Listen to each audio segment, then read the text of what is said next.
Shahir Risk and Maggie Fink have just published their first book, and they co-host a podcast.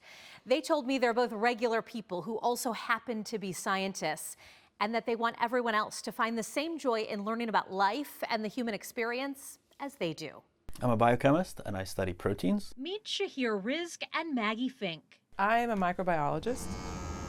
Risk is an associate professor at IU South Bend and at the IU School of Medicine. My specialty is actually in protein engineering, so taking proteins that nature naturally made for us and then changing them a little bit so that we can get new functions and new things out of them. Fink also teaches at IU South Bend, but spends most of her time in the lab at Notre Dame, where she's a postdoctoral researcher. So why is TB able to survive for so long inside the human body, and kind of really zooming into what's happening at the DNA level, at the molecular level with proteins, and investigating some of those mechanisms that make TB such a deadly disease. You may not think you have much in common with these scientists, but that's what they're trying to clear up in their new book, The Color of North.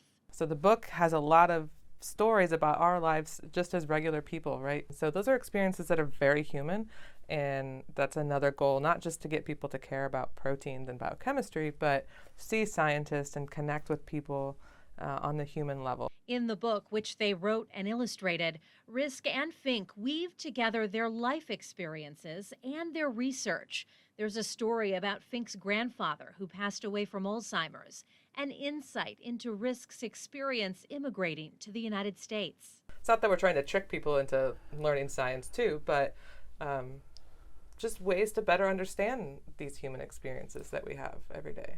Yeah, and putting it into context, really, instead of just proteins as this isolated set of molecules that work in some sort of black box that we can never see, it's really about how they impact us on a personal level. As with all research, scientists set out asking questions and seeking answers.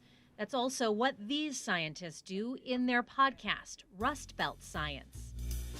Hello, welcome to our podcast, Rust Belt Science. What's wonderful about so many of the guests that we have is, even though we're scientists, they study something that's very different from what we study. Similar to their book, in each episode of Rust Belt Science, Risk and Fink are trying to make in-depth or confusing topics more interesting and more engaging, from art to astronomy to aliens. Do you believe that the world is run by lizard people who are reptilian shapeshifter aliens?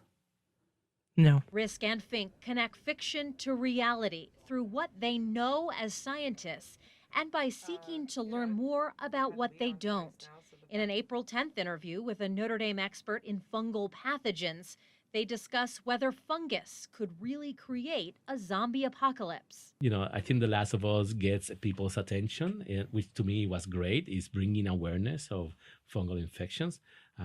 It's very unlikely that something like that could happen. And as they try to help the average listener or reader understand the world better, Risk and Fink are also addressing what it's like being a scientist in education in today's world.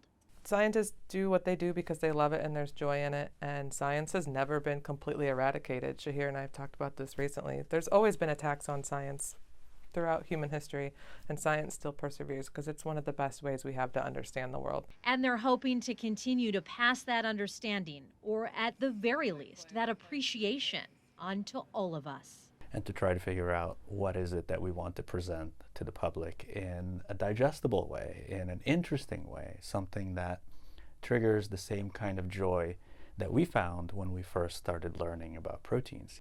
I'll put a link on our website where you can listen to Rust Belt Science and check out their book, The Color of North.